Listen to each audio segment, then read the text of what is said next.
नमस्कार बच्चों। आज जो कविता हम पढ़ने जा रहे हैं उसका नाम है मनुष्यता। इसके कवि हैं मैथिली शरण गुप्त जी। इस कविता के माध्यम से उन्होंने मनुष्य को उसकी चेतना शक्ति का एहसास दिलाते हुए कहा है कि इस धरातल पर वही उत्कृष्ट प्राणी है। अब जो पहली पंक्तियां मैं आपको समझाने जा रही हूँ वो हैं, विचार लो कि मृत्यु हो न मृत्यु से डरो कभी, मरो परंतु यूं मरो कि याद जो करे सभी। प्रस्तुत काव्यांश में कवि जन साधारण को अपना जीवन लोक में समर्पित करने में प्रेरणा देते हुए कहते हैं कि यह संसार मरणशील है, इसलिए तुम्हें मृत्यु से भयभीत होने की कोई आवश्यकता नहीं है। देखो बेटा, जो भी संसार में आया है वो जाएगा भी, इस बात को हम सारे जानते हैं। लेकिन हमें कैसी जीवन जीना चाहिए? गौरवपूर्ण जीवन जीना चाहिए, गौरवशाली मृत्यु को ही अपनाना चाहिए। गौरवपूर्ण जीवन का मतलब ये होता है बेटा, क्या आपने भगत सिंह का नाम सुना होगा, सुभाष चंद्र का नाम सुना होगा, महात्मा गांधी का नाम सुना होगा। सुभाष चंद्र बोस ने क्या कहा था? सुभाष चंद्र बोस ने कहा था, तुम मुझे खून दो, मैं तुम्हें आज़ादी दूंगा। उन्होंने कहा कि अंत समय तक कभी मैं अपने देश की सेवा करूंगा और देश की सेवा में ही अपना जीवन व्यतीत करूंगा।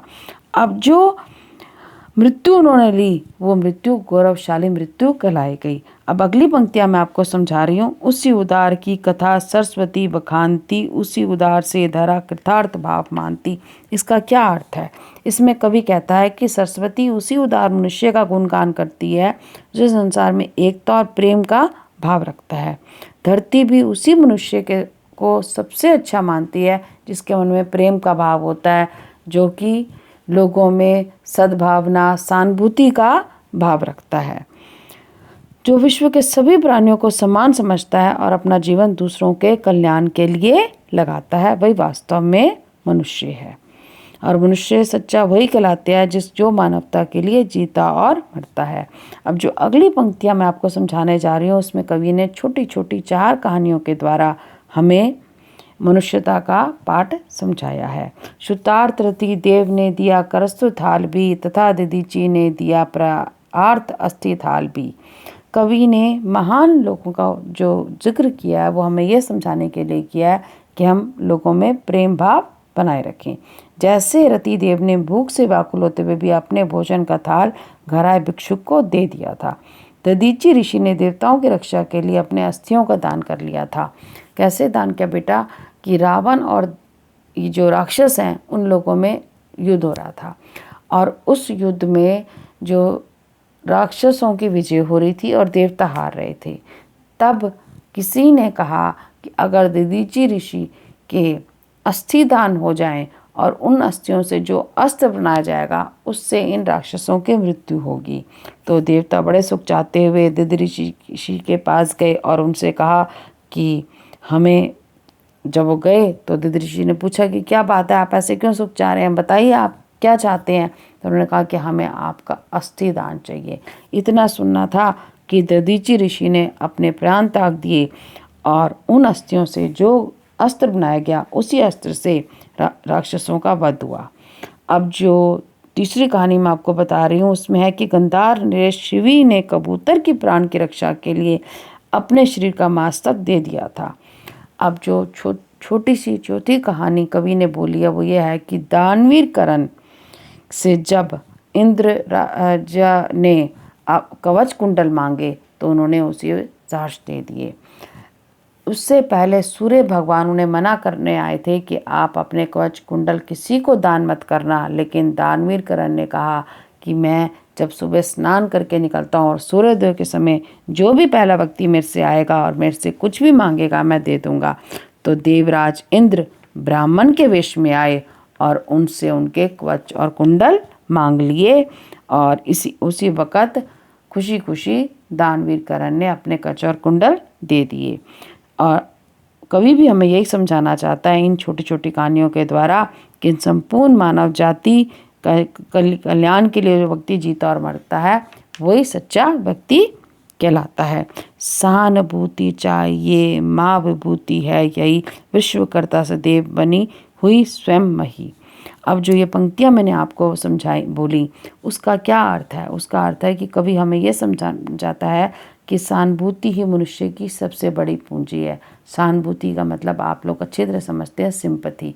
दया की भावना होना, करुणा की भावना होना व्यक्ति में होनी सबसे ज़रूरी है। अगर उसके मन में दया और करुणा है तो वह व्यक्ति सच्चा मनुष्य है, जो दूसरों के लिए ही जीता और मरता है। अपने लिए तो बेटा हर कोई जी लेगा, लेकिन दूसरों के लिए जीना ही सच्चा मनुष्य कहलाता है। अब जो मैं अगली पंक्तियाँ आपको बोल के सुना रही हूँ, वो रहो ना भूल के कभी मदांत तुच्छ वित्त में, सनात जान आप करो ना गर्व चित्त में। इन पंक्तियों में कभी हमें क्या समझाना चाहता है? कभी हमें समझाता चाहता है कि समृद्धशाली होने पर भी अहंकार नहीं करना चाहिए।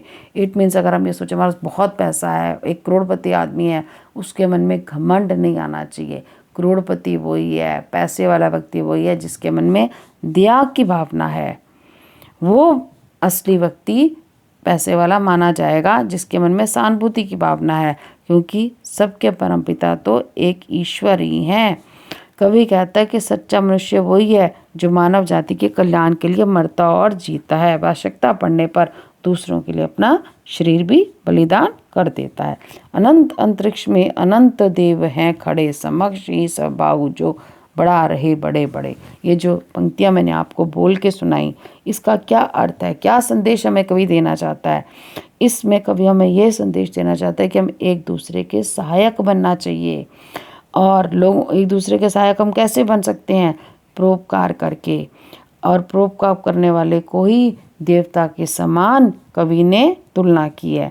जिसके मन में परोपकार का भाव है, करुणा का भाव है, वही दया का भाव है, वही मनुष्य ही सच्चा मनुष्य है। और कवि हमें बार बार यही शिक्षा देता है कि तुम औरों के लिए जियो और मरो।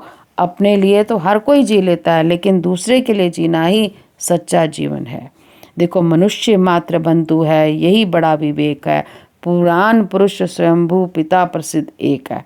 इसमें कवि हमें क्या समझा रहा है? कवि कह रहा है विवेकी मनुष्य, समझदार मनुष्य कौन सा है? जो सब लोगों को एक समान माने, सब लोगों में प्रेम भाव बनाए रखे, सब वो माने कि परमात्मा एक है, जीवन को चलाने वाला एक है।